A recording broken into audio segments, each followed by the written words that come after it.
Studyplexity JPSC and BPSC. Hello aspirants, welcome to Studyplexity JPSC and BPSC. मेरा नाम है धीरज and I'm the faculty of Indian Polity, Governance and Jharkhand specific in the JPSC segment of Studyplexity. Jharkhand specific subject ये कोई अपने आप में एक single subject नहीं है। झारखंड स्पेसिफिक सब्जेक्ट में वो सभी डिसिप्लिन्स हैं जिस डिसिप्लिन को आप किसी भी राज्य के लिए, किसी भी देश के लिए समझने के लिए, उस देश को समझने के लिए, उस जगह को समझने के लिए आप पढ़ते हैं। फॉर एग्जाम्पल, अगर मैं भारत की बात करूं तो जब आप भारत को समझने की कोशिश करते हैं तो भारत की हिस्ट्री, भारत की ज्योग्राफी, भारत की पॉलिटी, भारत की इकोनॉमी, भारत की कल्चर, आर्ट्स, ये सब कुछ पढ़ते हैं। Same like that, Jharkhand specific subject is the collection of history of Jharkhand, history, geography of Jharkhand, economy of Jharkhand, Jharkhand की पॉलिटी, झारखंड की art and architecture, culture, people, इन सब चीजों के बारे में आपको पढ़ना है। इसका अर्थ इतना है कि जितना आप भारत के लिए पढ़ते हैं, इंडिया के लिए पढ़ते हैं, उतने ही सारे सब्जेक्ट्स आपको झारखंड स्पेसिफिक के अंदर पढ़ने की रिक्वायरमेंट है। बस फर्क इतना है कि भारत की हिस्ट्री में आप पूरे भारत देश की उन इंपॉर्टेंट हिस्ट्रीज को पढ़ते हैं जो ज्यादा रेलेवेंट है, मगर जब आप एक स्टेट की हिस्ट्री को पढ़ते हैं तो आपको उतना ही पढ़ना है जो स्टेट के लिए रेलेवेंट है। और अगर मैं झारखंड स्टेट की सिर्फ बात करूं तो झारखंड स्टेट की, झारखंड स्पेसिफिक सब्जेक्ट के अंदर आपको वो सब कुछ पढ़ना है जो झारखंड को समझने के लिए जरूरी है। इसलिए झारखंड स्पेसिफिक की ये जो कोर्स है, एज कोर्स, इसमें 225 घंटे का लेक्चर आपके साथ साझा किया जाएगा, जिसको कंप्लीट करने के बाद आपके अंदर 3 चीजें जरूर होगी। पहली चीज, as a student of any exam आपको समझ में आएगा कि झारखंड में क्या क्या है और कितनी चीजें हैं और कितनी डेप्थ में है। तो आपको नॉलेज मिलेगा झारखंड के बारे में। और अगर आप झारखंड के निवासी हैं तो आपको झारखंड को पहचानने का, समझने का, जानने का एक अवसर मिलेगा। दूसरी चीज, समझ, अंडरस्टैंडिंग। जब आप इस एक कोर्स को, इस पूरे झारखंड की 225 घंटे की कोर्स को आप कंप्लीट करेंगे तो आपकी एक समझ विकसित होगी झारखंड स्टेट को लेकर के। अगर आप कोई एग्जाम दे रहे हैं तो आप जब इस एग्जाम को क्रैक करके या किसी भी एग्जाम को क्रैक करके किसी भी पद पे नियुक्त होंगे, चाहे अधिकारी पद पे नियुक्त हो या आप दरोगा पद पे नियुक्त हो या किसी भी पद पे नियुक्त हो, आपको बाद में जाकर के झारखंड को समझने की जरूरत नहीं पड़ेगी, क्योंकि आप झारखंड को सिर्फ फैक्ट से याद नहीं कर रहे हैं, आप झारखंड के कोर फिलॉसफी को समझ रहे हैं, आप झारखंड के अंदर इन डेप्थ एंटर करके झारखंड को समझने की कोशिश कर रहे हैं। या फिर आप झारखंड में इलेक्शन लड़ने वाले हैं, झारखंड में आप इकोनॉमिक एक्टिविटीज करने वाले हैं, या झारखंड में आप पढ़ाने वाले हैं। अगर आप कोई भी प्रोफेशन में हैं, आपको एक एज मिलेगा, इसलिए क्योंकि आप बहुत अच्छे से झारखंड को, यहाँ के लोगों को, यहाँ की राजनीति को, यहाँ के कानूनों को, यहाँ की ज्योग्राफी को, यहाँ की पॉलिटी को, यहाँ की इकोनॉमी को बहुत अच्छे से समझ रहे होंगे। तो एज एन एडमिनिस्ट्रेटर और as any professional you will have that edge, so that कि आप बाकियों की तुलना में बहुत आगे लीड करोगे अपनी लाइफ में। और तीसरी चीज, एज अ पर्सन, आप इस पूरे कोर्स को कंप्लीट करने के बाद इतना तो जरूर है कि you will convert as a critical thinker, analytical thinker, और इसके साथ साथ आप एक बेहतर इंसान बनोगे। एक ऐसा इंसान जो व्हाट्सएप यूनिवर्सिटी से नहीं, लॉजिक से चीजों को समझ रहा होगा। आपके पास तर्क करने की शक्ति होगी, तथ्यों के आधार पर आप तर्क कर सकेंगे किसी भी व्यक्ति से, जो व्यक्ति आपके सामने झारखंड के बारे में डिस्कस कर रहा होगा। क्लियर है? सो क्लास स्टार्ट करने से पहले जो सबसे पहला सेगमेंट मैं स्टार्ट करने वाला हूं, that is history of Jharkhand. और झारखंड की हिस्ट्री को पढ़ने के लिए या समझने के लिए सबसे ज्यादा जरूरी है झारखंड के ओवरव्यू को समझना। एक बार आपको समझ में आना चाहिए कि झारखंड एज अ स्टेट है क्या, दिखता क्या है, कैसा है, जो जरूरी है आगे के क्लासेस के लिए। और एक बार फिर से मैं आपको बताना चाहता हूं, अगर आप कोई एग्जाम की तैयारी नहीं भी कर रहे हैं, डजंट मैटर, क्योंकि यहां पे कोई भी जेपीएससी, जेएसएससी कुछ भी नहीं लिखा हुआ है। अगर आप झारखंड को समझना ही चाहते हैं, चाहे वो किसी भी प्रोफेशन के लिए आप झारखंड को समझना चाहते हैं, या झारखंड में रह करके आप अपना जीवन व्यतीत करना चाहते हैं, तो आपके लिए जरूरी है कि आप इस कोर्स को एक बार चेकआउट कर सकते हैं। ये कोर्स की जो अभी स्पेशल इनॉग्रल ऑफर चल रही है वो 2999 की है, और इसके साथ साथ जो फर्स्ट 50 स्टूडेंट इसे सब्सक्राइब करेंगे उनके लिए एक कूपन डिस्काउंट है, जिसमें 1000 रुपीज का डिस्काउंट भी स्टूडेंट को मिलने वाला है। यानी 1999 रुपए में पहले 50 एस्पिरेंट्स को ये मिल जाएगा। पहले 50 मैं क्यों बोल रहा हूं, वो इसलिए नहीं क्योंकि ऑलरेडी बहुत सारे स्टूडेंट्स ने कोर्स ले लिया है, तो 50 में से जो बच गए हैं बस उतने लोगों को वो 1000 रुपीज़ का बेनिफिट मिल जाएगा, आप ले सकते हैं। और अगर नहीं भी मिलता है बेनिफिट, सो 2999 जब आप ये कोर्स आप कंप्लीट करेंगे तो आपको ये रियलाइज होगा कि ये वर्थ देन 5000 10,000 से कहीं ज़्यादा है। वो आपको खुद समझ में आएगा। और वो जब कोर्स एंड होगा, आप कोर्स एंड के बाद आप किसी भी प्लेटफॉर्म पे मुझे ये मैसेज जरूर कर सकते हैं कि जो भी आपने इस पूरे 225 घंटे की लेक्चर में पढ़ाया है, उससे एज अ पर्सन आप झारखंड के बारे में कितनी डीप नॉलेज रखते हैं, ये आपको समझ में आएगा। खैर, क्लास स्टार्ट करते हैं और सबसे पहले समझते हैं हम झारखंड के ओवरव्यू को। क्लियर है? ये मैप आप एक बार अपने दिमाग में सेट कर लीजिए। क्यों सेट कर लीजिए? इसलिए सेट कर लीजिए क्योंकि जैसे जैसे क्लासेस आगे बढ़ेगी, ये मैप बार बार आपके नजरों के सामने या आपके दिमाग में आएगा। और जो भी चीजें बताऊंगा उसको आप मैप से रिलेट करके आप समझने की कोशिश कीजिएगा कि झारखंड के किस हिस्से से लोग आ रहे हैं, रूल कर रहे हैं, व्यापार कर रहे हैं और किस तरीके से अपनी शासन प्रशासन को चला रहे हैं। चाहे वो आदिवासी जनजाति हो, चाहे वो मुगल हो, चाहे वो अंग्रेज हो, चाहे वो यहाँ के राजवंश हो। इसलिए यह मैप आपके दिमाग में छपा हुआ होना चाहिए। सिर्फ इसलिए नहीं कि आप बस फैक्ट्स याद कर लें। फैक्ट्स याद करके सिर्फ जेपीएससी या किसी भी एग्जाम का पीटी निकलता है। और अगर आप सिर्फ पीटी एग्जाम निकालने के लिए पढ़ रहे हैं तो गॉड ब्लेस यू, आप पढ़िए। लेकिन मेरा पढ़ाना का उद्देश्य बस इतना है कि आप एक झारखंड एज अ सब्जेक्ट को बहुत बेहतरीन तरीके से समझें। और अगर आप जेपीएससी का एग्जाम दे रहे हैं तो आप जेपीएससी के तीनों स्टेज को क्लियर करें। और मैंने देखा है अपने पढ़ाने के दौरान, मैंने देखा है स्टूडेंट को नोटिफिकेशन आता है जेपीएससी का, वो पढ़ाई शुरू करते हैं, फैक्ट्स रटते हैं और पीटी निकाल लेते हैं। अगर इन केस निकल भी गया, क्या कर लीजिएगा? मेंस नहीं निकलता। अभी तक मैंने देखा नहीं है कि ऐसे स्टूडेंट्स को जो पीटी के लिए पढ़ रहे हैं और उन्होंने मेंस निकाल लिया है। आपको पहली बार भी पहले क्लास में भी एक चीज बोली है, खुद को तैयार कीजिए।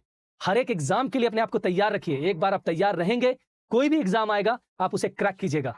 अगर इस बार 14 जेपीएससी में आपका सिलेक्शन नहीं भी होता है, तब भी आप इस झारखंड स्पेसिफिक की क्लास को कंटिन्यू करके आगे तक कीजिए, क्योंकि जब नेक्स्ट आएगा तब भी आपको समय नहीं मिलेगा अपने आप को तैयार करने का। So better is take a leap.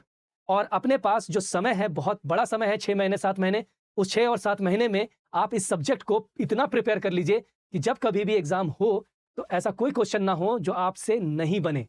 Clear है? इसलिए इस मैप को पूरे दिमाग में रटना नहीं है, इसको समझिए। समझना है तो समझने के लिए मैं आपको कुछ बातें बता रहा हूं, उसको ध्यान से सुनिएगा। झारखंड भारत देश का 28वां राज्य बन करके उभरता है 15 नवंबर 2000 को। और जब भारत का 28वां राज्य झारखंड बनता है तो किस राज्य से अलग होकर के बनता है? बिहार से अलग होकर के बनता है। क्लियर है?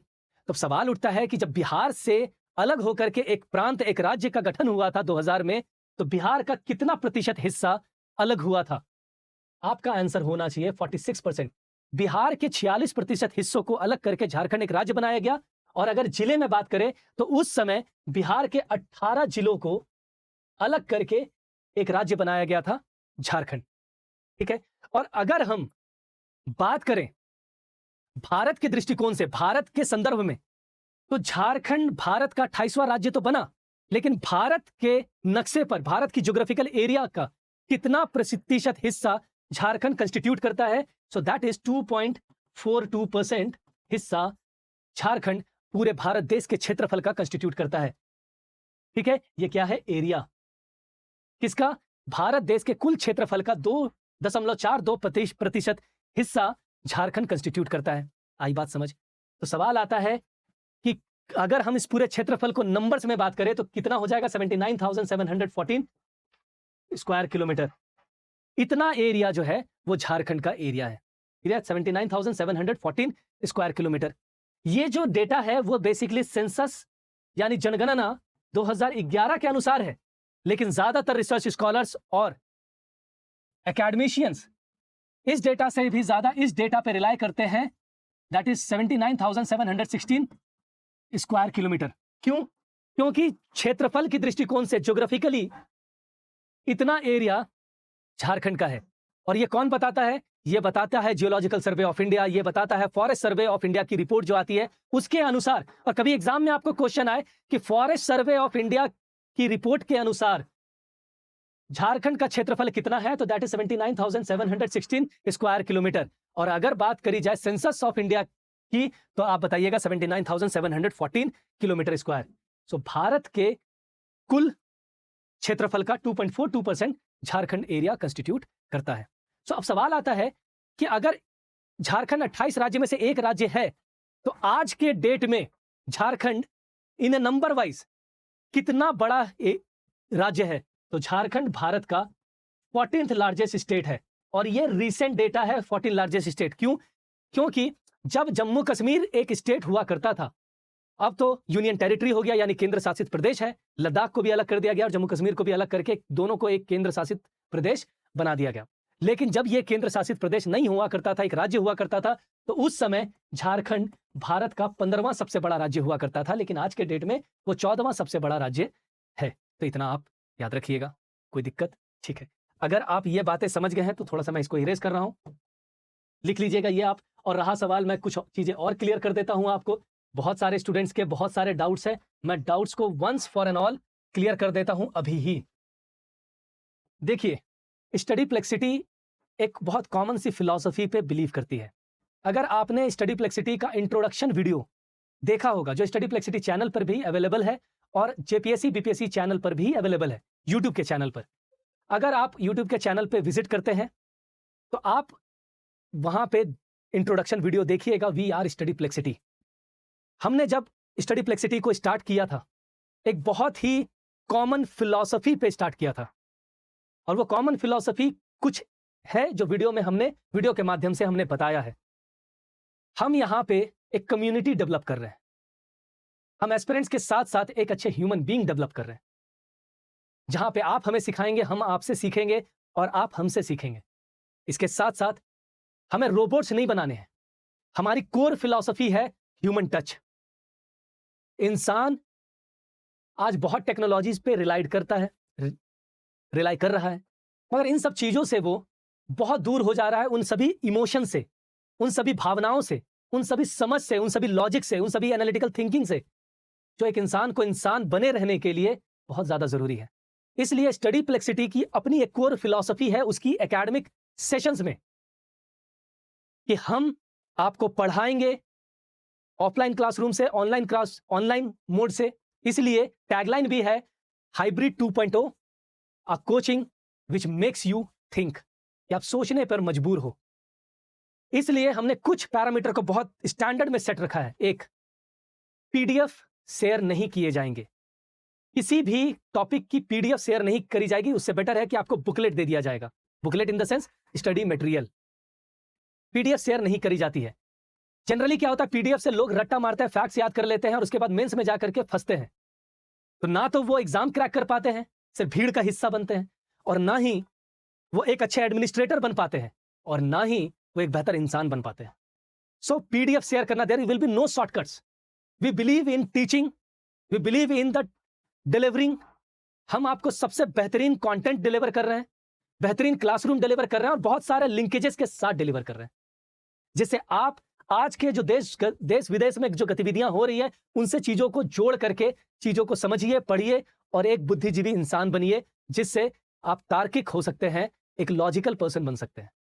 इसलिए कोई पीडीएफ शेयर नहीं करी जाएगी। कोई भी कोर्स आप परचेस करते हैं स्टडीप्लेक्सिटी के प्लेटफॉर्म पे, उसमें कोई भी पीडीएफ आपके साथ शेयर नहीं किया जाएगा।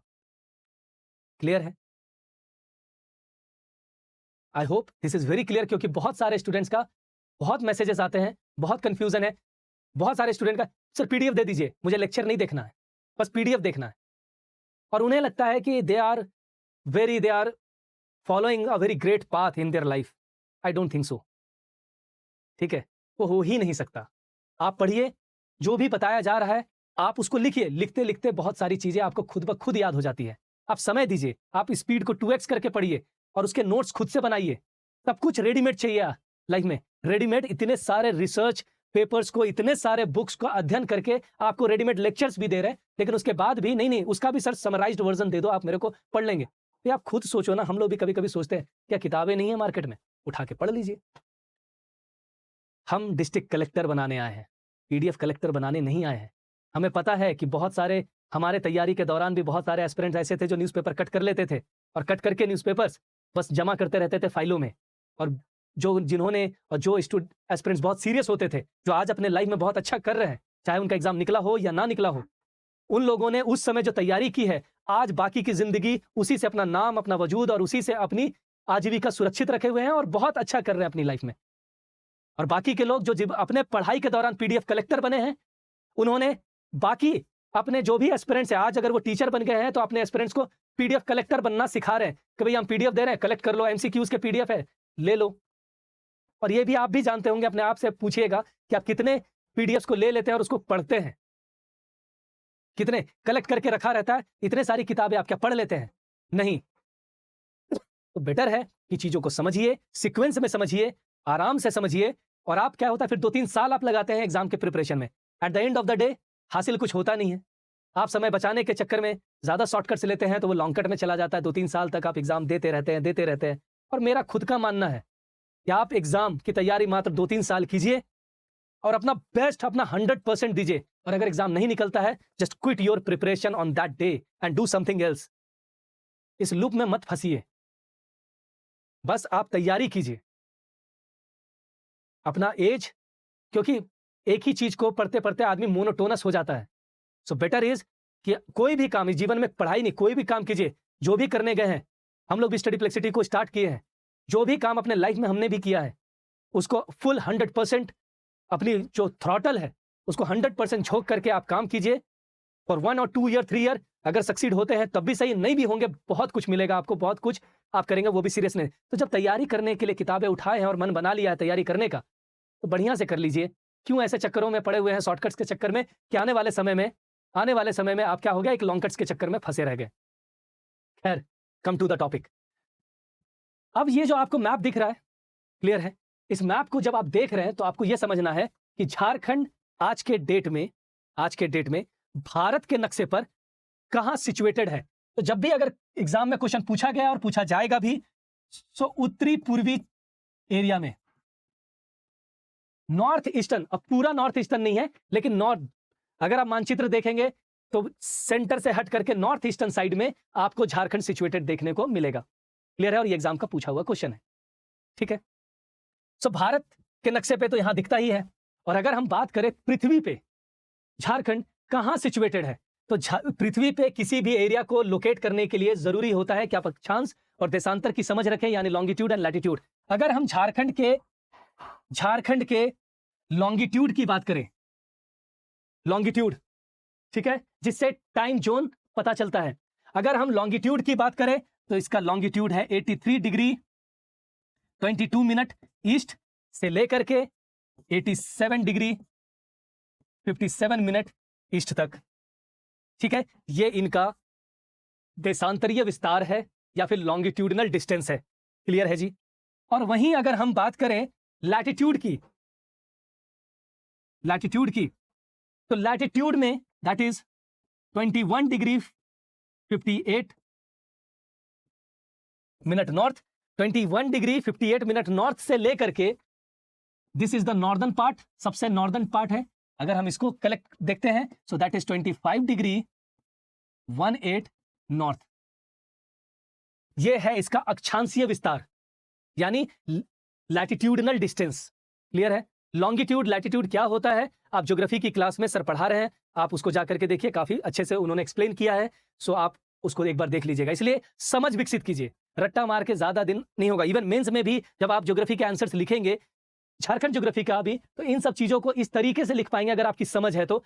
अब ये चीज समझना इसलिए जरूरी होता है क्योंकि पृथ्वी पे जहां पे वो लोकेशन, ये एरिया सिचुएटेड होता है, वो प्लेस सिचुएटेड होता है, वहां उस पर्टिकुलर प्लेस की ज्योग्राफी, पहनावा, कल्चर, बहुत कुछ ज्योग्राफी पे डिपेंड करता है। और अगर आप ज्योग्राफी को समझ पाते हैं तो वहां पे जो इकोनॉमी है वो भी आपको धीरे धीरे समझ में आने लग जाती है। So every subject is interlinked, तो आप इस तरीके से समझिए। क्लियर है? अगर हम डिस्टेंस की बात करें, डिस्टेंस मींस कितना डिस्टेंस है यहां से यहां तक, तो आप देख रहे हैं कि ये रेक्टेंगुलर शेप में है। और अगर हम बात करें वेस्ट से लेकर के ईस्ट तक का टोटल डिस्टेंस कितना है, अगर वही बात करी जाए लॉन्गिट्यूडनल डिस्टेंस कितना है इन टर्म्स ऑफ किलोमीटर, तो दैट इज 463 किलोमीटर। 463 किलोमीटर, ठीक है, that is from west to east, यानी पश्चिम से पूर्व की ओर। वहीं अगर हम बात करें नॉर्थ टू साउथ या साउथ टू नॉर्थ, ये डिस्टेंस की बात करें तो दैट इज 380 किलोमीटर, 380 किलोमीटर है। और ये सब एग्जाम में पूछे जाते हैं, इतना आप फैक्ट्स ध्यान में रखिए, तो आपको समझ में आ रहा होगा कि कितना बड़ा एरिया, पूरा एरिया तो मैंने बता दिया, कितना डिस्टेंस है, एटसेट्रा एटसेट्रा। खैर, आप लिख लीजिए, मैं इसे इरेज कर रहा हूं।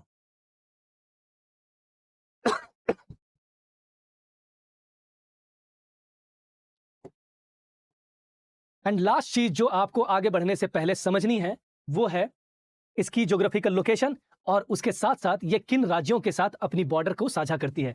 देखिए, झारखंड बिहार से अलग हुआ है, तो जाहिर सी बात है बिहार कहां है, तो बिहार झारखंड के नॉर्थ साइड में है, यानी उत्तर साइड में है, तो इधर है बिहार। क्लियर है? अगर हम नॉर्थ वेस्ट की बात करें, नॉर्थ वेस्ट यानी उत्तरी पश्चिम की बात करें, तो यहां है यूपी, उत्तर प्रदेश। अगर हम बात करें वेस्ट साइड की, पश्चिमी साइड की, तो यहां है छत्तीसगढ़। झारखंड छत्तीसगढ़ से अपनी सीमा साझा करता है। और अगर हम बात करें साउथ की ओर, तो झारखंड दक्षिण की दिशा में उड़ीसा राज्य से अपनी सीमा साझा करता है। और अगर हम बात करें पूर्व की ओर, तो झारखंड पश्चिम बंगाल के साथ अपनी सीमा साझा करता है। क्लियर है? सो अगर कुल मिलाकर के बात करें कि झारखंड कितने राज्यों से अपनी सीमा साझा करता है, तो झारखंड 5 राज्यों से अपनी सीमा साझा करता है, बिहार, यूपी, छत्तीसगढ़, उड़ीसा और पश्चिम बंगाल यानी वेस्ट बंगाल। क्लियर है? अब ये क्यों बता रहा हूं, इसलिए नहीं क्योंकि बस आपको एक फैक्ट्स याद रखना है, इसलिए बता रहा हूं कि हर एक चीज आप यहां से ध्यान से समझिए कि कौन सा राज्य, किस पर्टिकुलर, कौन सा राज्य झारखंड के किस जिला से अपनी बॉर्डर को साझा कर रहा है, या झारखंड का कौन सा जिला किस राज्य से अपनी सीमा साझा कर रहा है, यह समझिए। क्योंकि कल मैं आपको अगर यह बताऊं कि झारखंड में शेरशाह सूरी यहां से आए हैं, तो आपको समझ में आ जाना चाहिए कि वो वेस्ट से आए हैं कि ईस्ट से आए हैं। अगर मैं ये कहूं कि रक्सेल वंश पलामू पे राज करते थे, तो आपको यह समझ में आना चाहिए कि वो कहां से आए होंगे, तो आपको समझ में आना, ये पश्चिम बंगाल से तो नहीं आए होंगे। अगर मैं आपसे यह बात करूं कि क्रिश्चियन मिशंस झारखंड में किस क्षेत्र से आए हैं, तो आपको समझ में आ जाना चाहिए कि अगर मैं बंगाल बोलूं, तो आपको यह समझ में आ जाना चाहिए कि वो, उनका इन्फ्लुएंस इन सभी एरियाज में ज्यादा रहा होगा रादर देन इन सभी एरियाज में समय के शुरुआती दौर में। क्लियर है? इसलिए यह बता रहा हूं क्योंकि आगे की क्लासेस में ये सब चीजें आपको समझनी है। मैं डिस्ट्रिक्ट के नाम लूंगा, आपको समझ नहीं आएगा तो फिर दिक्कतें होंगी। ये सब आप लिख लीजिए। क्लियर है? ठीक है, अब आते हैं, थोड़ा सा इसको इरेज करते हैं और इसको समझते हैं। जो जरूरी है वो समझना, तो वो हम पहले समझते हैं।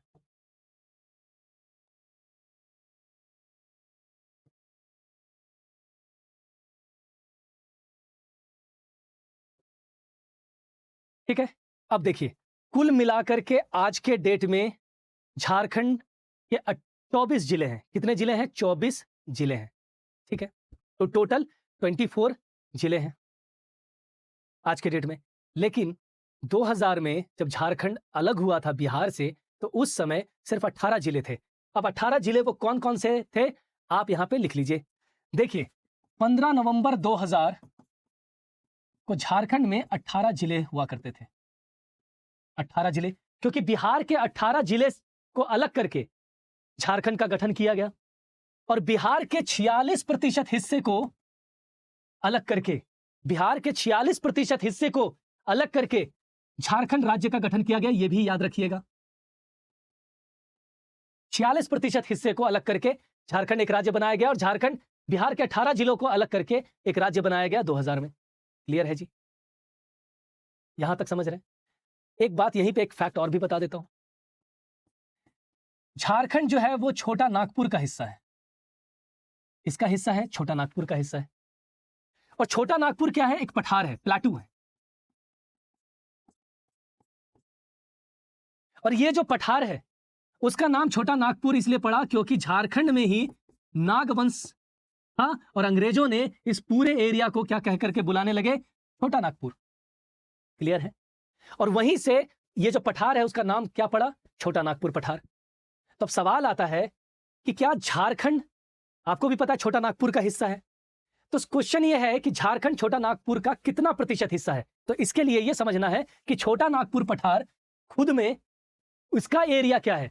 तो कुल मिलाकर के averagely on 65,000 square kilometre area छोटा नागपुर पठार का है, ठीक है, और स्ट्रिक्ट नहीं है 65,000 लगभग।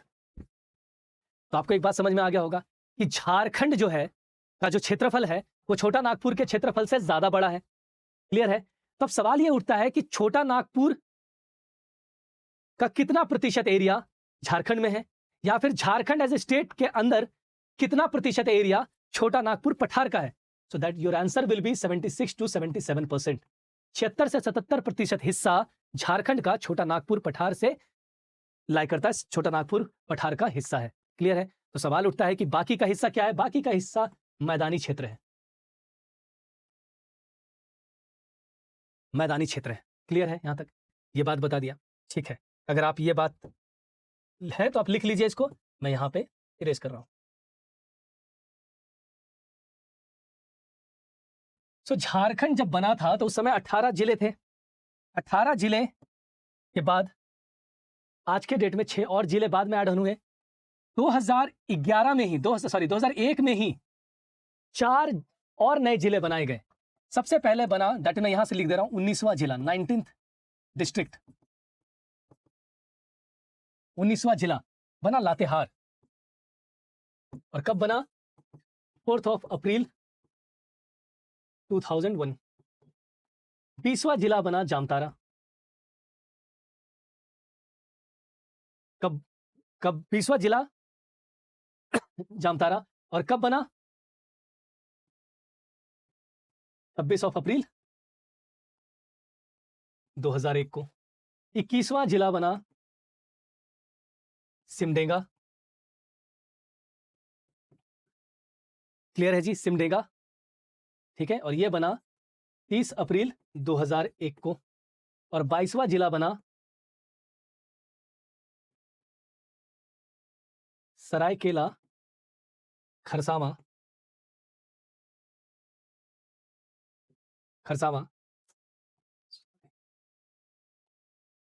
ये भी कब बना? ये बना 30 अप्रैल को ही बना, 2001, ठीक है। ये 30 अप्रैल है, 30 अप्रैल दिख रहा है आपको? लिख लीजिए। 23वां जिला जो बना, 23वां जिला वो बना आपको 2007 में। कब बना? 2007 में।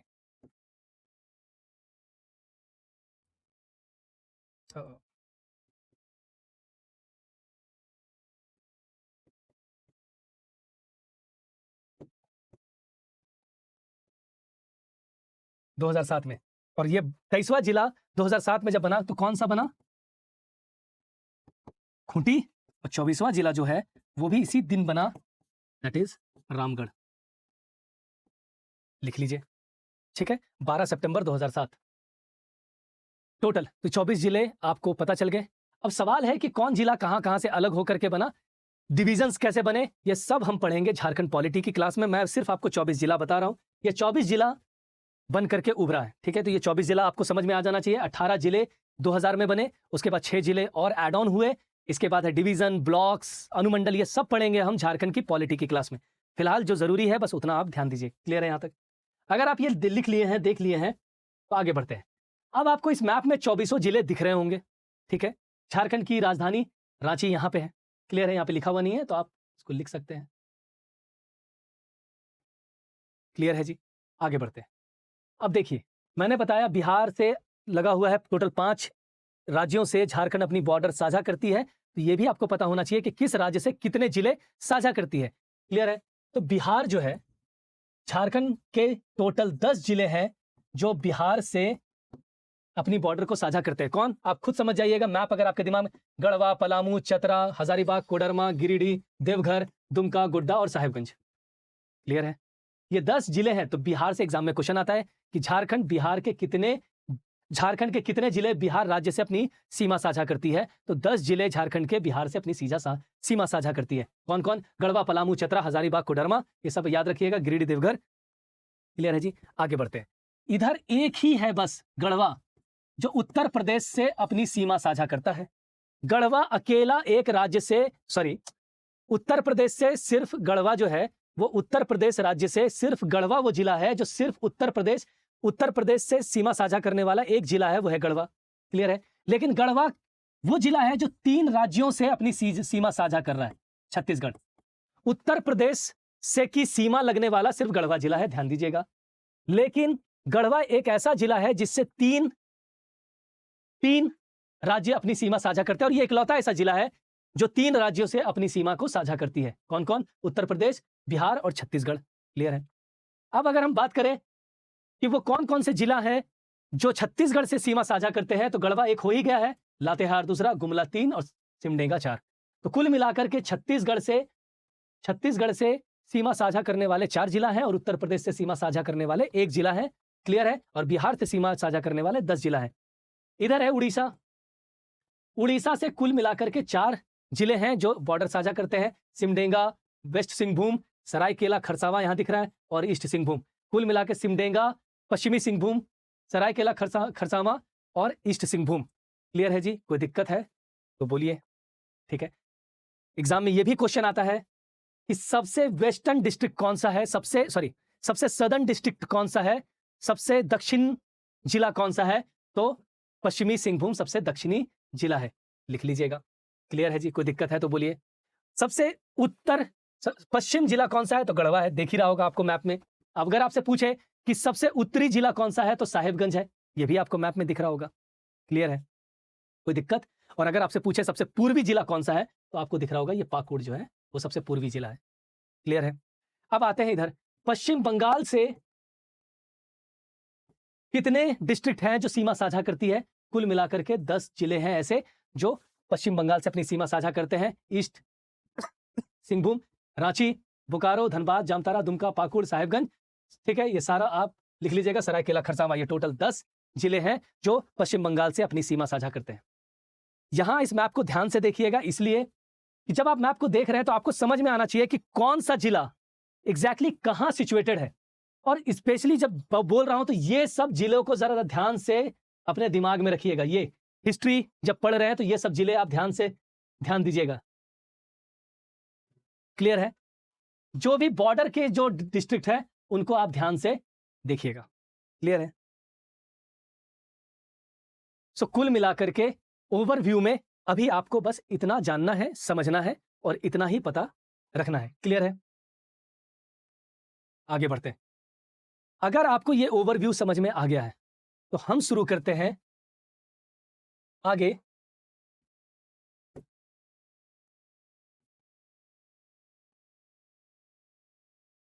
झारखंड का इतिहास, हिस्ट्री ऑफ झारखंड।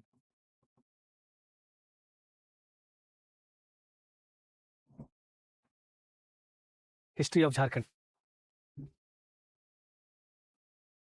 क्लियर है? हिस्ट्री ऑफ झारखंड को पढ़ने से पहले सबसे पहले आपको यह समझना होगा व्हाट इज हिस्ट्री। हिस्ट्री है क्या? आपका आंसर मुझे पता है कि क्या आएगा, history is the study of past, but मेरा आंसर कुछ डिफरेंट है। History is the study of change. क्योंकि पास्ट एक फैक्ट है, लेकिन हिस्ट्री का अध्ययन करने से आपको यह समझ में आता है कि बदलाव कैसे हुए हैं, कल क्या था और आज क्या है। आप कल देख लिए, हाँ अच्छा कल ये था, आज देख लिए ये है, मगर दोनों को आपने ज्वाइन नहीं किया। जब आप कल और आज इन दोनों चीजों को ज्वाइन करते हैं तब आपको पता चलता है कि इतिहास में क्या हुआ था और वो क्या कारण रहे थे जिससे आज हमारा प्रेजेंट है, और आज जो है हमारा वो कल किस तरीके से चेंज होने वाला है। That's why history is the study of change.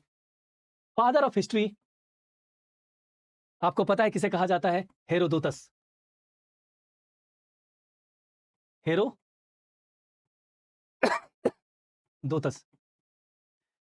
को इतिहास का जनक कहा जाता है और इनकी बुक का नाम है हिस्टोरिका। क्लियर है? झारखंड के इतिहास को समझने से पहले हम यह समझते हैं कि किसी भी प्लेस की इतिहास को हम किस तरह से डिवाइड करते हैं। आप बोलेंगे ancient history, medieval history, modern history. ठीक है, लेकिन ये सब बोल रहे हैं, बढ़िया है, लेकिन यह समझना भी जरूरी है आपको कि इन इतिहास के बारे में आपको पता कहां से चलता है। आखिर इतिहास में ऐसा हुआ था, आपको कैसे पता? किसने पता लगाया? और क्या क्या वो स्रोत है जिससे किसी भी जगह की, किसी भी प्लेस की इतिहास के बारे में पता चलता है। तो इतिहास को समझने के लिए, to understand the history, there are the 3 sources जिस पे कोई भी व्यक्ति रिलाई करता है, जिससे इतिहास का पता चलता है। That is historical sources.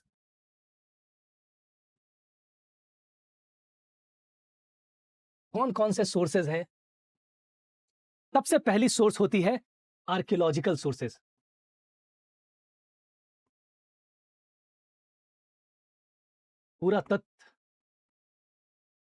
पुरातात्विक स्रोत। क्लियर है? दूसरा स्रोत होता है लिटरेरी स्रोत, यानी जो किताबें, जो बुक्स लिखी गई है। और तीसरा स्रोत होता है अकाउंट्स ऑफ फॉरेन ट्रैवलर,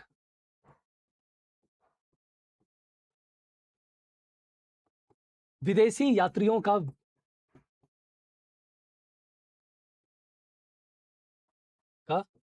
वृत्तांत। क्लियर है? साहित्यिक स्रोत।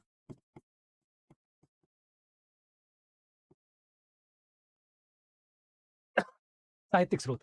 क्लियर है? और इन्हीं तीन स्रोतों के आधार पर, इन्हीं तीन स्रोतों के आधार पर, इन्हीं तीन स्रोतों के आधार पर इतिहास को, वही इतिहास जिसे स्टडी ऑफ चेंज कहा जाता है, स्टडी ऑफ पास्ट कहा जाता है, उस इतिहास को हम तीन भागों में विभाजित करते हैं। ठीक है? सबसे पुरानी इतिहास को कहा जाता है प्रोटो हिस्ट्री।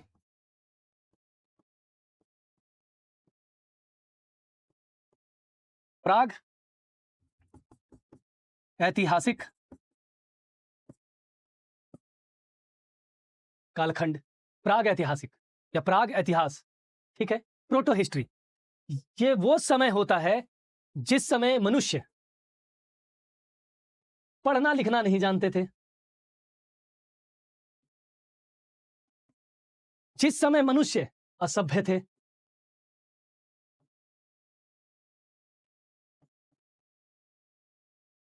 बस जीना जानते थे। ऐसे समय के इतिहास को प्रोटो हिस्ट्री कहा जाता है, क्योंकि उसके उस समय की चीजों के लिए कुछ भी लिखा हुआ नहीं है, कुछ भी पढ़ा नहीं जा सकता। जब लिखा ही नहीं है तो पढ़ेंगे कैसे? ऐसे इस कालखंड को समझने के लिए हमें सिर्फ एक चीज पे रिलाय करना पड़ता है, और वो है दैट इज आर्कियोलॉजी, उत्खनन।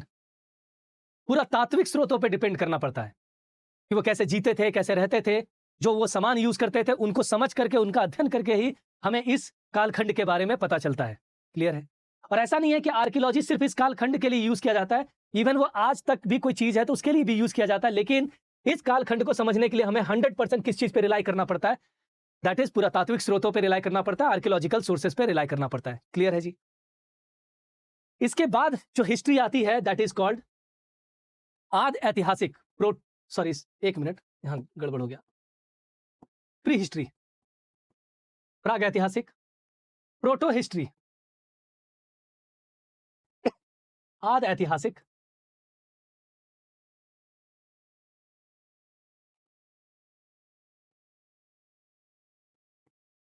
आद ऐतिहासिक। इस समय लोग लिखना शुरू कर चुके थे, लेकिन इस कालखंड में उन्होंने क्या लिखा है उसको अभी तक पढ़ा नहीं जा सका है।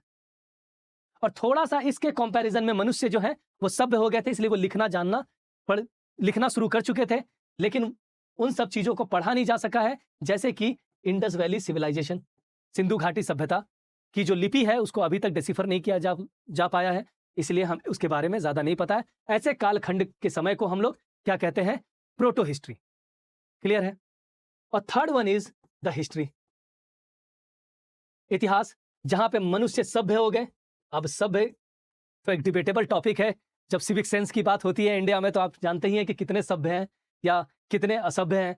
खैर जो भी है, whatever the things are, history उस समय जब मनुष्य पढ़ना लिखना जान चुके थे, उनके सोर्सेज हमारे पास अवेलेबल है, वो सारी चीजें अवेलेबल है जिससे हम पता कर सकते हैं कि वो क्या करते थे, कैसे जीते थे, कैसे शासन व्यवस्था चलाया करते थे। इन सब चीजों की जानकारियां हमें मिलती है। तो सवाल है कि इनका टाइम पीरियड क्या था? देखिए, 30 लाख 30 लाख जो ईयर है, ईयर एगो से लेकर के 10,000 साल तक इस कालखंड को प्राग ऐतिहासिक प्री प्राग ऐतिहासिक यानी प्री हिस्ट्री कहा जाता है। इसकी बात करें अगर प्रोटो हिस्ट्री की, तो 10,000 ईयर्स एगो से 600 ईयर एगो तक, ठीक है, या फिर आप कह सकते हैं बीसी, दोनों बातें सेम है। और हिस्ट्री जो है वो 600 बीसी से लेकर के प्रेजेंट के कालखंड को हम लोग क्या करते हैं, हिस्ट्री मानते हैं। क्लियर है? तो दो बातें आपको बताई कि 3 प्रकार के स्रोतों से हमें इतिहास का पता चलता है, और उन्हीं इतिहास जो पता हमें चला है इन 3 स्रोतों से, उसी के आधार पे जो स्कॉलर्स थे, जो हिस्टोरियन थे, उन लोगों ने इतिहास को 3 हिस्सों में डिवाइड कर दिया। एक हिस्सा कहा जाने लगा प्री हिस्ट्री, एक ऐसा समय जब लोग पढ़ना लिखना नहीं जानते थे, यानी 3 लाख, इसलिए 30 लाख इसलिए लिखा गया कि मनुष्य जब भारत देश में आए या कहीं पर भी आए, तो इस समय से मनुष्यों का आगमन हो चुका था, और उस समय से लेकर के 10,000 ईस्वी पूर्व तक या 10,000 ईयर्स एगो तक लोग पढ़ना लिखना नहीं जानते थे। प्रोटो हिस्ट्री जब वो लिखना शुरू कर चुके थे और थोड़े से एडवांस हो चुके थे उनके कंपैरिजन में, तो उस समय से लेकर के 600 ईस्वी तक हम इतिहासकारों ने इस कालखंड को प्रोटो हिस्ट्री कहा, आदि ऐतिहासिक कालखंड कहा। उसके बाद आता है इतिहास, जिसे हम, और इसी इतिहास को फिर हम बाइफरकेट करते हैं एंशिएंट हिस्ट्री, मिडिवल हिस्ट्री और मॉडर्न हिस्ट्री में। ये वो समय है जब बौद्ध और जैन समुदाय का इंडिया में प्रचलन काफी बढ़ रहा था। आ रही है बात समझ? ये वो समय है। तो आपका कहना होगा कि सर हिस्ट्री क्या इस समय से शुरू होता है? तो टेक्निकली यस, ठीक है। उससे पहले की चीजें जैसे इंडस वैली सिविलाइजेशन, सिंधु घाटी सभ्यता, स्टोन एज, पाषाण युग, ये सब जो हम पढ़ते हैं वो इस कालखंड के क्रम में हम पढ़ते हैं। क्लियर है? अगर ऐसी बात है, अगर ये चीज आपको समझ में आ गई है, तो यहीं से हम आगे इसको प्रोसीड करते हैं। क्लियर है? तो जाहिर सी बात है कि अभी हम क्या पढ़ने वाले हैं, प्री हिस्ट्री। तो प्री हिस्ट्री को भी 3 हिस्सों में डिवाइड कर दिया गया है, ठीक है। बेसिकली मेनली 2 हिस्सों में डिवाइड किया गया, एक है स्टोन एज और एक है मेटल एज, धातु युग और पाषाण युग। क्लियर है? यहां तक कोई दिक्कत? ठीक है। धातु युग की अगर हम बात करें, इसको 3 भागों में विभाजित किया जाता है, ठीक है। एक है दैट इज पेलियोलिथिक एज, बीच में है mesolithic, and the last one is Neolithic. इसमें भी हम देखते हैं अपर पेलियोलिथिक, ठीक है, यानी ऊपरी, हिंदी में भी लिख देता हूं मैं, पूरा पाषाण,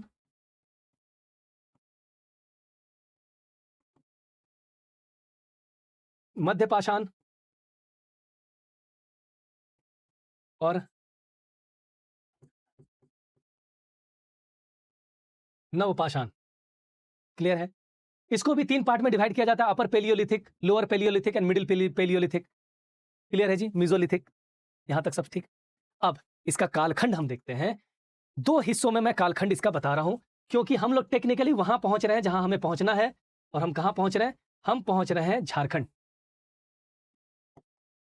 पेलियोलिथिक एज की अगर हम बात करें, पेलियोलिथिक एज की, तो इंडिया के संदर्भ में ये जो एज है वो है 10 लाख ईयर एगो से लेकर के, ध्यान दीजिएगा, 10 लाख ईयर्स एगो से लेकर के जो हम पेलियोलिथिक की बात कर रहे हैं, सो दैट इज 10,000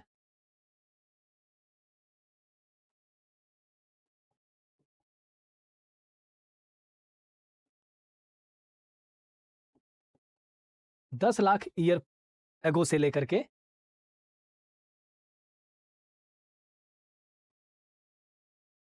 लिखिएगा ऐसे 1 लाख ईयर एगो तक इंडिया के संदर्भ में।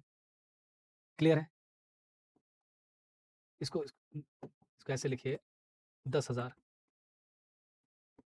ठीक है। इसको झारखंड के केस में जब आप झारखंड का केस उठा रहे हैं, झारखंड में लिखिएगा 10 लाख, यहां पे 10 लाख दिख रहा है आपको, तो ये जो 10 लाख है मेनली झारखंड में 10 लाख से शुरू नहीं होता है, ठीक है, बट फिर भी आप लिखिए 10 लाख से लेकर के 9,000 तक, ईयर एगो तक। क्लियर है? मीजोलिथिक की बात करें तो 10,000 बीसी से लेकर के 10,000 बीसी से लेकर के 5500 बीसी तक। क्लियर है? और अगर हम झारखंड की बात करें तो 9,000 बीसी से लेकर के 4,000 बीसी तक है। क्लियर है? और अगर हम नवपाषाण की बात करें तो 5500 से बीसी से लेकर के 1500 बीसी तक है। और झारखंड की बात करें तो 4,000 बीसी से लेकर के 1500 बीसी तक है। ये कालखंड आप लिख लीजिए, एग्जाम में पूछा जाएगा। और झारखंड अब मैं पढ़ा रहा हूं आपको, तो झारखंड वाला पार्ट तो आप जरूर देखिएगा, ठीक है? झारखंड वाला पार्ट तो आप जरूर देखिएगा। ये आपको यहां पे, और ये इसलिए बता रहा हूं क्योंकि अभी बताएंगे कि झारखंड में कौन कौन से पेलियोलिथिक साइट निकले हैं, पूरा पाषाण के कौन कौन से क्षेत्र है, वहां पे क्या क्या मिला है, मीजोलिथिक से क्या क्या मिला है, नियोलिथिक से क्या क्या मिला है।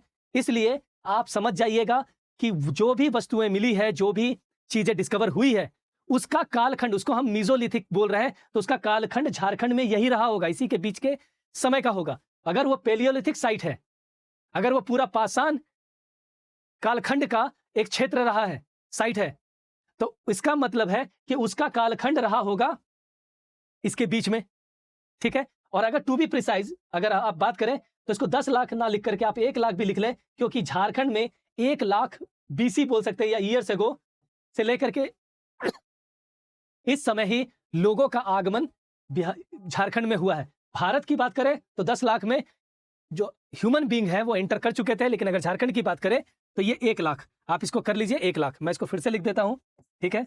करेक्ट कर लीजिए अगर आपको टू बी प्रिसाइज, क्योंकि जनरली वो यहां तक पूछता है। यहां तो है क्योंकि उस पर डिस्कवरियां हो रही है अभी भी, फिर भी आप लिखना चाहें तो अभी जो भी डेटा अवेलेबल है उसके हिसाब से 1 लाख साल से लेकर के 9,000 साल तक, और यहां पे 10 लाख साल से लेकर के 10,000 साल तक, ये लिख लीजिएगा कालखंड, palaeolithic age in India, palaeolithic age in Jharkhand. Clear है जी? कोई दिक्कत तो बोलिए। अब सवाल है कि ये सब जो हमने कालखंड को बनाया है पूरी तरह, इसको जो हमने हिस्टोरियंस ने इसको जो डिमार्केशन किया है, वो किस आधार पे किया? तो मैंने आपको बताया था कि स्टोन एज यानी प्री हिस्ट्री में जो भी पता चला है वो किस चीज से पता चला है? आर्कियोलॉजी से पता चला है। किस चीज से पता चला है? आर्कियोलॉजी से पता चला है। क्लियर है? यानी पुरातात्विक विज्ञान से पता चला है।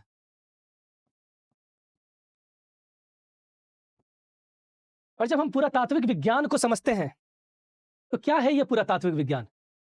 पुरातात्विक विज्ञान एक ऐसी स्टडी है जिसमें सबसे पहले जमीन के अंदर जो भी अवशेष पड़े हुए हैं उसको एक्सकेवेट किया जाता है, या आप एनसीईआरटी में पढ़ सकते हैं, एक्सकेवेट किया जाता है।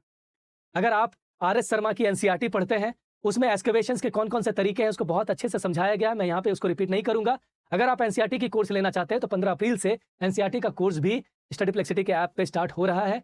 उसे टोटल 40+ एनसीईआरटी को in detail manners with connective linkages के साथ स्क्रैच से आपको पढ़ाया जाएगा, ठीक है? आप उसको चेकआउट कर सकते हैं, कोर्स वहां पे लिस्टेड है अभी भी स्टडीप्लेक्सिटी के ऐप पे, और उसकी क्लासेस 15 अप्रैल से स्टार्ट होगी। एडवांस एनसीईआरटी बैच मेंशन किया हुआ है, that is called 0 to zenith batch. खैर, उत्खनन होता है, और उत्खनन हो करके जो भी चीजें मिलती है, दो ही चीजें मिल सकती है, या तो एक ऐसी वस्तु जो किसी जमाने में वो जीवित रही होगी, और एक ऐसी वस्तु जो निर्जीव रही होगी। फॉर एग्जाम्पल मान लेते हैं कि कोई भी ऐसी वस्तु मिली हो जैसे कि लोहा, पत्थर, तो वो क्या है? निर्जीव है। लेकिन कुछ ऐसे भी वस्तुएं मिले होंगे जो अवशेष होंगे इंसानों के, जानवरों के, या फिर पेड़ पौधों के, तो ये क्या है? जीवित अवशेष है। फिलहाल के लिए आप इन दोनों चीजों को ध्यान में रखिएगा, मैं उस पर अभी आ रहा हूं। क्लियर है? सो इन सभी अवशेषों का उत्खनन करके जब इस पे स्टडी किया जाता है तो उसी चीज को कहा जाता है आर्कियोलॉजी, यानी पुरातात्विक विज्ञान। क्लियर है? और इस विज्ञान की शुरुआत कब हुई थी? इस विज्ञान की शुरुआत बहुत पहले हो चुकी थी, लेकिन उसके तरीकों में बहुत परिवर्तन आया। फॉर एग्जाम्पल, बेबीलोनिया के जो आखिरी रूलर थे, नेबोनदेतस,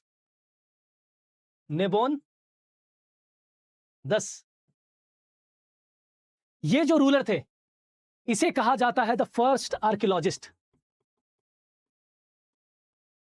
फर्स्ट आर्कियोलॉजिस्ट नेबोन्दियस, ठीक है, नेबोन्दियस। ये कौन थे? बेबीलोनिया के last ruler, 6th century BC के आसपास का समय था। उन्हें माना जाता है कि इन्होंने जब अपने शासनकाल में खुदाई करवाई तो इनको एक टेंपल मिला था, टेंपल का छत मिला था, ठीक है, यानी जमीन में एक मंदिर धंसा हुआ था, उसका टेंपल एक्सकेवेट किया गया था, एक टेंपल, और उसके छत को समझने का काम किया था।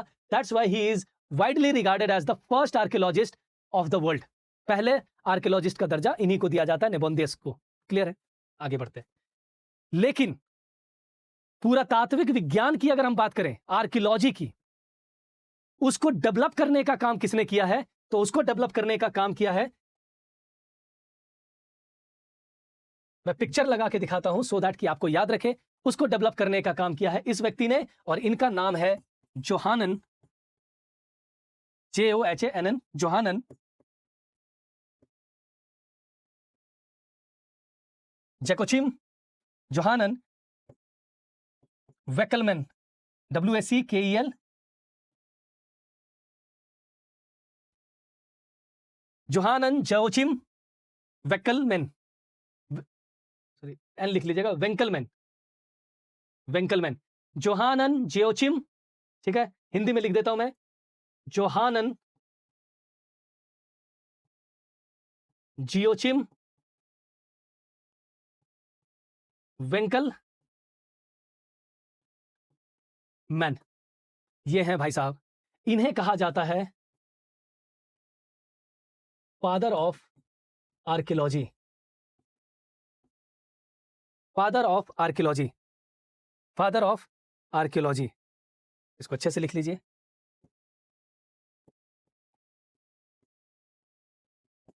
Father of archaeology. क्लियर है? Father of archaeology. इसे classical, father of classical archaeology भी कहा जाता है, यानी पुरातात्विक विज्ञान के जनक किसे कहा जाता है? जोहानन जियोचिम वेंकलमैन को। क्लियर है? और ये जो है, इन्हें कहा जाता है फादर ऑफ मॉडर्न आर्कियोलॉजी, क्योंकि इन्होंने लेयर बाय लेयर एक तरीका समझाया कि किस तरीके से आर्कियोलॉजी करी जाती है, इसलिए इनको क्लासिकल आर्कियोलॉजी का पिता कहा जाता है। अगर आप लिखना चाहें तो लिख सकते हैं, या सिंपली आर्कियोलॉजी का पिता कहा जाता है, क्लासिकल आर्कियोलॉजी का पिता कहा जाता है, इन्हें फादर ऑफ मॉडर्न आर्कियोलॉजी का पिता कहा जाता है। ठीक है? आधुनिक पुरातात्विक विज्ञान के जनक कहा जाता है किसे?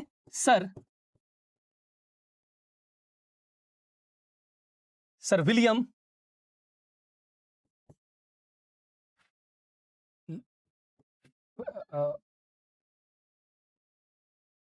प्लेनलियर, मैं इसको लिख दे रहा हूं, ऐसे नाम बहुत बड़ा है, सर विलियम माइकल फ्रेनलियर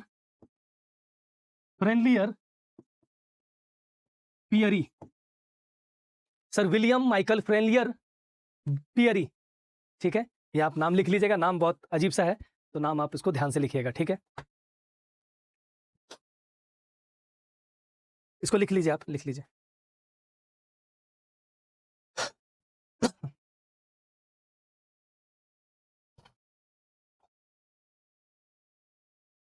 क्लियर है?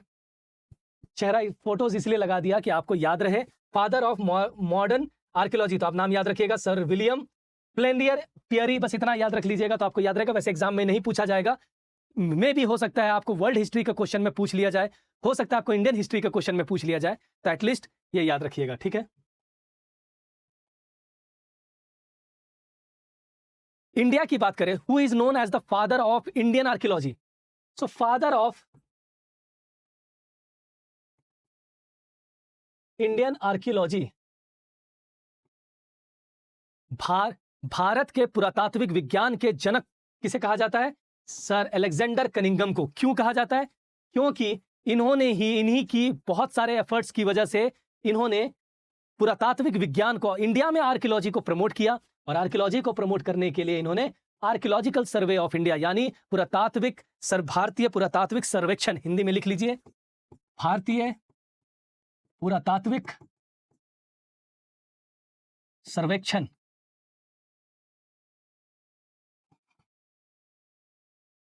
सर्वेक्षण यानी archaeological survey of India,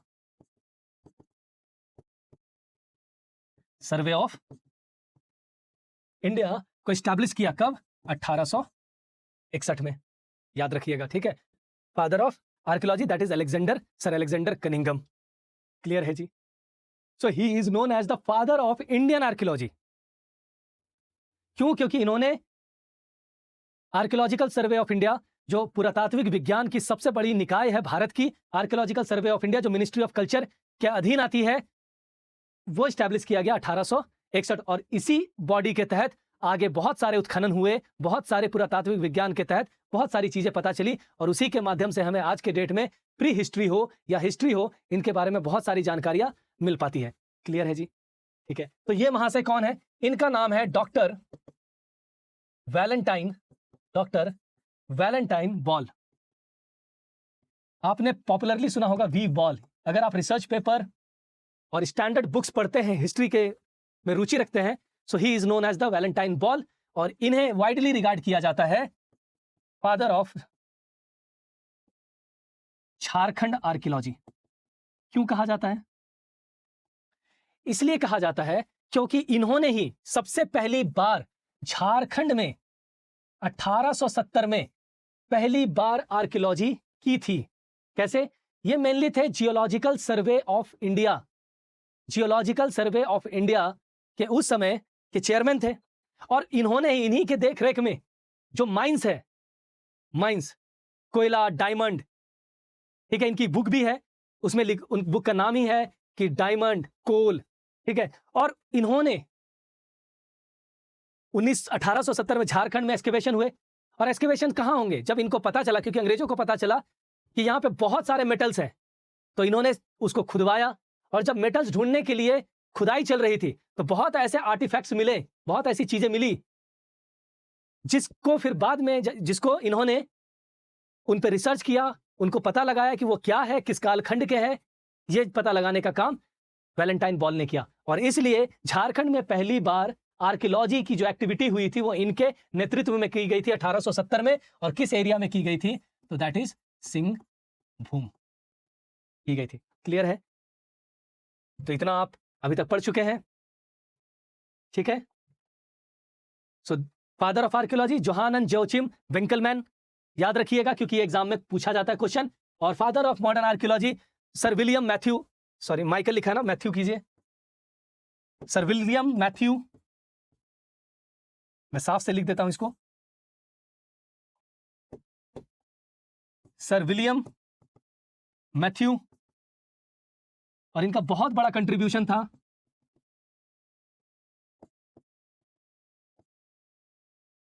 clear है जी। And Indian archaeology survey, father of Indian archaeology survey किसे कहा जाता है? अलेक्जेंडर कनिंघम को, और वैलेंटाइन बॉल जिन्होंने झारखंड में पहली बार उत्खनन किया था। और इन्हीं सभी लोगों की, इन दोनों व्यक्तियों की एक बहुत बड़ी एफर्ट्स के बाद बहुत सारी चीजें पता चलती है, जिससे एक हिस्ट्री या एक टाइमलाइन का अंदाजा लगाया जाता है। जब हम टाइमलाइन की बात कर रहे हैं, for example when we are talking about the timeline of Jharkhand history,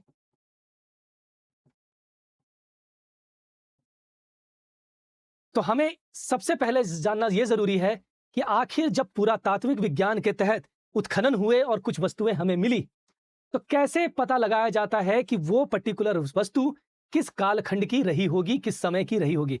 इसके लिए कुछ विधि का यूज किया जाता है, जैसे उस विधि को कहा जाता है डेटिंग। डेटिंग। और अगर कोई वस्तु किसी जमाने में जीवित रही होगी तो उसके लिए उसकी समय को निकालने के लिए जो विधि का यूज किया जाता है उसे कहा जाता है कार्बन डेटिंग, जो आप एनसीईआरटी में भी पढ़ते हैं। कार्बन डेटिंग इसलिए कहा जाता है क्योंकि कार्बन के बहुत सारे आइसोटोप्स होते हैं। उसमें से एक आइसोटोप होता है कार्बन 14, एक आइसोटोप होता है कार्बन 12। आइसोटोप का आइसोटोप आप समझते हैं, जिसका परमाणु एटॉमिक मास यानी परमाणु भार अलग हो लेकिन परमाणु संख्या सेम हो, उसे कहा जाता है एटॉमिक मास, ठीक है। तो जाहिर सी बात है इसका एटॉमिक मास कितना है 14 और इसका एटॉमिक मास कितना है 12। और हिंदी में कहें आइसोटोप को तो उसे समस्थानिक कहा जाता है, समस्थानिक। जो हिंदी वाले स्टूडेंट हैं पढ़ रहे हैं समस्थानिक, तो ये कार्बन की एक समस्थानिक है, क्लियर है। कार्बन 12 बहुत स्टेबल है, मतलब स्थिर है, लेकिन कार्बन 14 एक रेडियो एक्टिव एलिमेंट है।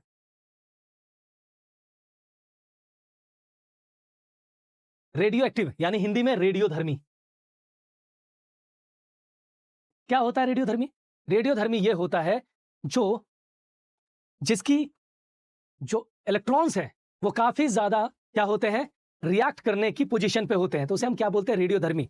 जो इन दैट पर्टिकुलर वे आप ऐसे कह सकते हैं कि फॉर एग्जांपल मान लेते हैं कि आपने देखा होगा कोबाल्ट, ये सब बहुत रेडियो एक्टिव एलिमेंट होते हैं जो बहुत ही फास्टली क्या करते हैं, स्प्रेड करते हैं, स्प्लिट अप करते हैं और एक दूसरे के साथ जुड़ने की कोशिश करते हैं। उसे हम कहते हैं रेडियो एक्टिव एलिमेंट, जिसमें बहुत ज्यादा एनर्जी होती है, हाई एंथैल्पी होती है। अगर आप साइंस के स्टूडेंट है तो आप ये समझ आएंगे, खैर उतना जानना जरूरी नहीं, आप यहां पे ये समझिए कि रेडियो एक्टिव एलिमेंट है, क्लियर है।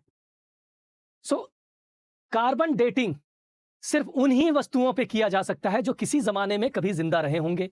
क्यों? क्योंकि जो चीजें, जो वस्तुएं या जो भी चीजें जिंदा रही होगी उसमें कार्बन मौजूद होगा, और कार्बन के दोनों आइसोटोप मौजूद होते हैं उस पर्टिकुलर बॉडी में। सिमिलरली इन्वायरमेंट में भी ये दोनों प्रेजेंट होते हैं। कार्बन 12 एबंडेंट है, बहुत ज्यादा है, और कार्बन 14 बहुत ही लिमिटेड क्वांटिटी में है। लेकिन जिस प्रकार प्रकृति में, इन्वायरमेंट में, वातावरण में कार्बन 12 और कार्बन 14 दोनों का अनुपात यानी रेशियो इक्वल है, उसी तरीके से एक व्यक्ति अगर हो या एक जानवर हो या एक पेड़ पौधा हो, उसके अंदर भी कार्बन 12 और कार्बन 14 एक रेशियो में, एक अनुपात में ही रहते हैं। लेकिन जब वो व्यक्ति या पौधा या कोई पेड़ पौधा कुछ भी मर जाता है, तो ऐसी सिचुएशन में उसके अंदर जो कार्बन 12 है वो स्थिर ही रहता है, लेकिन कार्बन 14 जो है वो रेडिएट करना शुरू कर देता है, वो रेडिएट करना शुरू कर देता है। क्यों?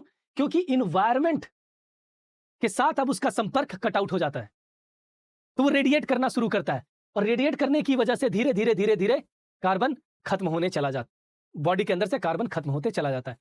और ये खत्म होता है 5730 सालों में। अगर बॉडी में एक्स अमाउंट ऑफ कार्बन 14 है तो हाफ एक्स होने में, आधा होने में 5730 साल लग जाते हैं, जिसे क्या कहा जाता है, half as.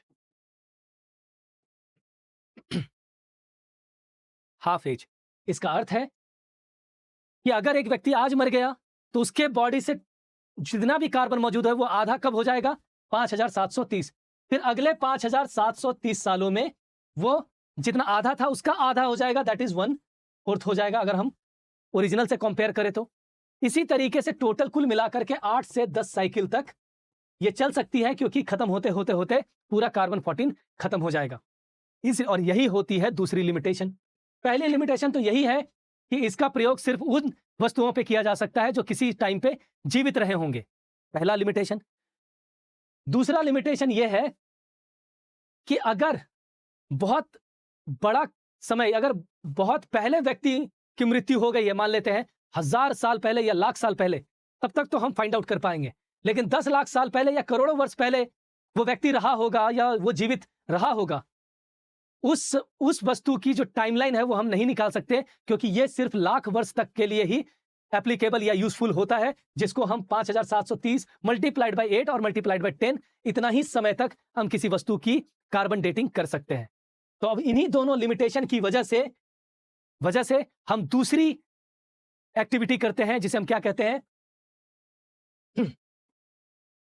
Radio active dating. दूसरी मेथड को फॉलो करते हैं जिसको कहा जाता है radio active dating.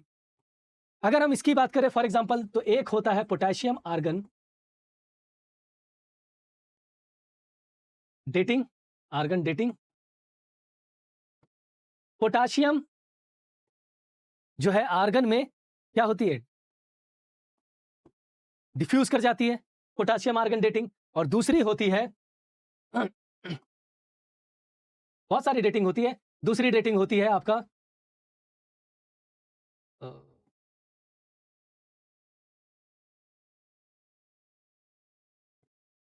Copper lead, sorry एक minute, phosphorus phosphorus phosphorus lead dating, phosphorus lead dating, phosphorus lead में जाकर के डिफ्यूज हो जाती है। ये सब जो डेटिंग है वो एक तो नॉन लिविंग थिंग जैसे कि रॉक्स, पत्थर, उसकी समय निकालने के लिए यूज किया जा सकता है कि वो पत्थर किस एज की रही होगी। और अगर कोई जीवित व्यक्ति भी है जो बिलियन ईयर्स एगो पहले भी अगर उनकी मृत्यु हो गई है तो उसकी भी एज निकाली जा सकती है। So living thing and non living thing, किसी भी प्रकार की कोई भी वस्तु हो, इन मेथड से उसकी क्या निकाली जा सकती है, डेटिंग, उनकी एज निकाली जा सकती है। क्लियर है जी? फॉस्फोरस लेट डेटिंग, क्लियर है? इन सभी का इस्तेमाल किया जाता है किसी भी वस्तु के समय को निकालने के लिए। और इसी से जो भी एक्सकवेशंस होते हैं, जहां पे भी एक्सकवेशंस होते हैं, वहां पे जो वस्तुएं मिलती है उसे हम फाइंड आउट करते हैं कि वो किस कालखंड की वस्तुएं हैं। और जब हमें वो वस्तु पता चल जाता है कि वो किस समय की है, किस समय की है, तो फिर हम उसे इन तीनों एज में से या इसके आगे के जो एज हैं उनमें हम क्या करते हैं, फिक्स कर देते हैं। क्लियर है? और इन्हीं डेटिंग की वजह से जो भी उत्खनन हुए हैं झारखंड के अंदर, उनको हमने इन कालखंडों में अलग अलग साइट्स हो या चीजें वस्तुएं मिली हो, उसको हमने साइट मतलब कहां से मिली है तो वो हो जाएगा वो पर्टिकुलर एज के नाम से साइट, और जो वस्तु मिली है वो वस्तु किस समय की है उसका भी हम टाइमलाइन पता करके उनको इन तीन एज में कहीं एडजस्ट कर देंगे, सेट कर देंगे। तो इससे हमें आइडिया लग जाएगा कि उस जमाने में जो व्यक्ति रहा करते थे वो इस प्रकार के वस्तुओं का यूज करते थे और इस पर्टिकुलर स्थान पे वो रहा करते थे और उनको ये चीजें आया करती थी। क्लियर है? ये तो हो गई स्टोन एज की बात।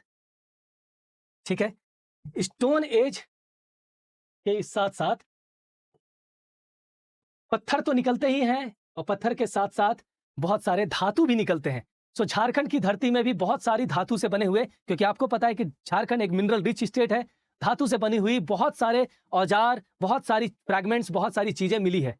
ठीक है, और जब हम मेटल एज की बात करते हैं तो सबसे पहले हम मेटल एज में कॉपर एज को रखते हैं। क्लियर है? और कॉपर एज का जो टाइमलाइन है वो लगभग 3000 से लेकर के 1000 बीसी का है, झारखंड में भी और इंडिया में भी मान के चलिए। इसको कहा जाता है चालको लिथिक एज। कॉपर तांबा, और चालकोलिथिक एज को कहा जाता है ताम्र पाषाण युग। हिंदी वाले लिख लीजिएगा, ताम्र पाषाण युग। क्लियर है? इसके बाद होता है कि मिक्स करके बनाया जाता है, कॉपर और लीड को मिक्स करके बनाया जाता है, दैट इज कॉल्ड ब्रॉन्ज। तो इसे कहा जाता है ब्रॉन्ज एज। और उसके बाद आती है आयरन एज यानी लौह युग। दैट इज लौह युग जो है वो लगभग 1000 बीसी से लेकर के 200 बीसी तक इंडिया में। और अगर हम ब्रॉन्ज एज की बात करें तो ब्रॉन्ज एज भी जो लगभग है वो 2500 बीसी से लेकर के 500 बीसी तक मिलेगा। और ये स्ट्रिक्ट नहीं है कि एक एज जहां पे खत्म होगा वहीं से दूसरा युग शुरू होता है, ऐसा नहीं होता है। आप दिमाग लगाइए, ऐसा हो भी नहीं सकता है, क्योंकि कोई चीज हमेशा एक कंटिन्यूअस मैनर में रहती है और वो चलती रहती है। लेकिन हम उस एज को पकड़ते हैं जहां से सबसे लास्ट टाइम वो वस्तु बनी थी, सबसे पहली बार वो वस्तु बनी थी, इसलिए हम इस एज को रखते हैं। बाकी पीछे तो तांबा भी बन रहा होगा पैरेलली, और साथ में ब्रॉन्ज भी बन रहा होगा, और ब्रॉन्ज जब आयरन बन रहा होगा तो ये दोनों भी बन रहा होगा। इसलिए इनका जो एंड एज है वो उसकी लिमिट आप कहीं पे भी फिक्स नहीं कर सकते हैं। और आज भी अगर आप बात कीजिएगा तो आज भी कॉपर बन रहे हैं, कॉपर मिल रहे हैं। क्लियर है? ठीक है, तो ये समझ में आ गया। तो ये है एक एज। इन सभी एज को, या चाहे वो स्टोन एज हो या मेटल एज हो, इसको आप अपने नोट्स में एकदम इसी तरीके से टेबुलर फॉर्म पे लिख लीजिए, क्योंकि अब हम जो क्लास में अब जो हम नेक्स्ट क्लास में डिस्कस करेंगे वो डिस्कस करेंगे palaeolithic age in Jharkhand, mesolithic age in Jharkhand, neolithic age in Jharkhand, और बाकी मेटल एज इन झारखंड। ये एक क्लास में पूरी तरह से वाइंड अप हो जाएगा। और यहां से बहुत सारे क्वेश्चन जेपीएससी के पीटी में और भी अदर एग्जाम्स में पूछे जाते हैं कि कौन सा साइट, और इसमें बहुत सारे डिस्कवरीज हुए हैं, बहुत सारी चीजें मिली है। तो आपको हर एक साइट और उस साइट में क्या मिला है वो और उससे क्या पता चलता है वो, ये सब चीज़ें जानना ज़रूरी है। तो आज की क्लास हम यहाँ तक ही रखते हैं। नेक्स्ट क्लास में हम पूरे झारखंड के उन सभी साइट्स को देखेंगे जो इन सभी पूरे टेबल के अंदर कालखंडों में एग्जिस्ट करते थे, जिसके एक्सकेवेशंस के बाद हमें उनके बारे में अधिक जानकारियां मिली है। क्लियर है? तो मिलते हैं नेक्स्ट क्लास में, तब तक के लिए थैंक यू।